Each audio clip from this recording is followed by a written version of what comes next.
Kunjungan kerja Presiden Republik Indonesia ke Inggris menghasilkan sejumlah komitmen yang diharapkan berdampak langsung pada percepatan pembangunan ekonomi dan peningkatan kualitas sumber daya manusia Indonesia. Seskap Teddy menjelaskan, terdapat 3 kesepakatan utama yang menjadi hasil signifikan dari pertemuan dengan Perdana Menteri Inggris. Gimana? Gue deket banget. Rangkaian Pak Presiden dari hari kemarin sampai hari ini kan ada banyak sekali agenda yang dilakukan. Terakhir tadi bertemu dengan Raja Charles III. Apa pembahasan yang dibahas, Pak? Oke. Singkat aja ya. Ini dia udah menggigil tuh. Oke. Jadi hari ini tanggal 21 Januari 2026, Bapak Presiden sudah selesai melaksanakan kegiatan di Inggris. Oke. Jadi ada beberapa pertemuan. Yang pertama dengan Perdana Menteri Starmer. Intinya ada 3. Jadi yang pertama ada komitmen investasi sebesar 4 miliar pound sterling. Itu sekitar 90 triliun. Oke. Kemudian yang kedua ada kerjasama maritim. Kemudian yang ketiga ada kerjasama dalam pembangunan 1.582 kapal nelayan. Nah, yang menariknya begini. Jadi kapalnya ini nanti menurut Menteri Kelautan akan mempekerjakan sekitar 600.000 orang. Kenapa? Karena nanti diproduksinya, dirakitnya di Indonesia. Oke. Jadi 30.000 sendiri itu untuk awak kapalnya, kemudian 400.000 untuk yang memproduksinya. Oke. Kemudian nanti ada 170.000 itu multiplier efeknya di luar dari yang berkaitan langsung, ya. Itu yang pertama. Kemudian yang kedua, kemarin Bapak Presiden bertemu dengan 24 profesor dari 24 universitas top di Inggris Raya. Jadi ada King's College, ada Oxford University, Imperial College, kemudian Edinburgh gitu ya, kira-kira, dan 20 lainnya. Intinya apa? Intinya satu, yang pertama ada kerjasama pendidikan. Jadi Bapak Presiden ingin membuat 10 kampus baru di Indonesia, terutama di bidang kedokteran, kemudian di bidang STEM, Science, Technology, Engineering, and Mathematics. Itu nanti beliau akan buat di Indonesia.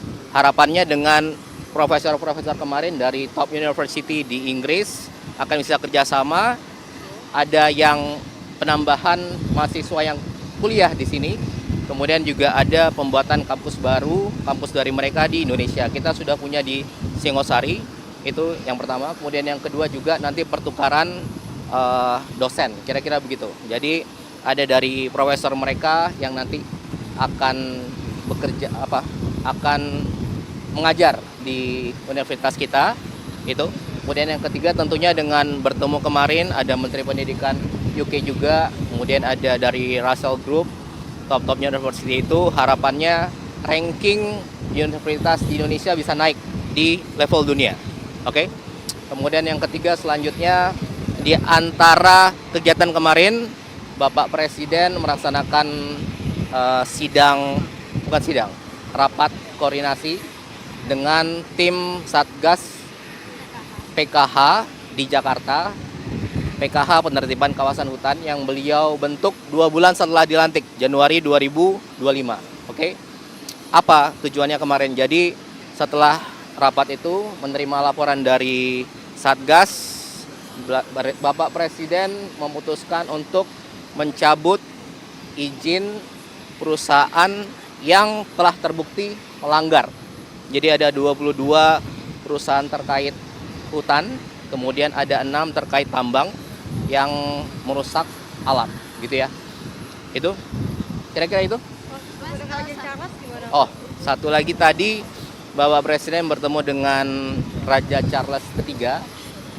Kemudian intinya adalah ada kerjasama dan komitmen dari Inggris untuk membantu Indonesia dalam memperbaiki ekosistem dan memperindah pemulihan 57 taman nasional di Indonesia. Oke.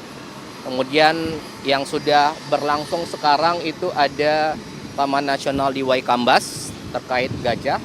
Kemudian juga ada di Pusengan di Aceh. Itu sebenarnya tanah milik Bapak Presiden.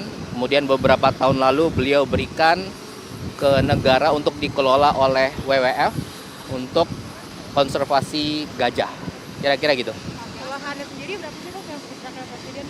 Itu kurang lebih 90.000 hektar totalnya, tapi ada mencar-mencar. Tapi tidak seluruhnya untuk konservasi gajah. Nanti akan disesuaikan oleh WWF, mana yang untuk gajah, mana yang untuk ekosistem lainnya. Kira-kira begitu. Dan satu lagi. Intinya ini Bapak Presiden kalau keluar negeri itu beliau ingin ada yang didapatkan. Oke. Ada produknya, ada hasilnya, ada dampak positifnya untuk Indonesia. Jadi yang tadi saya sebutkan itu dalam waktu 2 hari di sini beliau ingin secepat mungkin, sebesar mungkin ada manfaat yang didapat oleh Indonesia. Kira-kira gitu? Mas, untuk Ada lagi? kita kan ke Davos ini mungkin agendanya kan saya WWF juga Mas, ada pertemuan dengan pemimpin negara lain dan multilateral seperti itu. Tentunya ada, nanti akan kita konfirmasi setelah sampai di sana. Tapi intinya besok tanggal 22 Bapak Presiden akan ke Davos, ke Swiss, mengikuti dan beliau akan berbicara dalam World Economic Forum, dihadiri oleh lebih dari 65 kepala negara dan pemerintahan. Kemudian ada lebih dari 1.000 CEO besar perusahaan di dunia. Kemudian intinya beliau akan berbicara mengenai konsep-konsep ekonomi yang beliau pikirkan dan sudah beliau terapkan dalam selama beliau sebelum menjadi presiden dan sejak menjadi presiden hingga sekarang. Dan beliau akan menceritakan hasil-hasil yang sudah pemerintah capai dalam 1 tahun ini. Oke? Dan itu beliau sebut dengan Prabowonomics. Oke, Prabowonomics. Jadi Anda lihat aja besok, nonton besok, oke? Saksikan ya. Oke, kira-kira itu. Udah? Oke, makasih semua. Sudah kedinginan. Oke.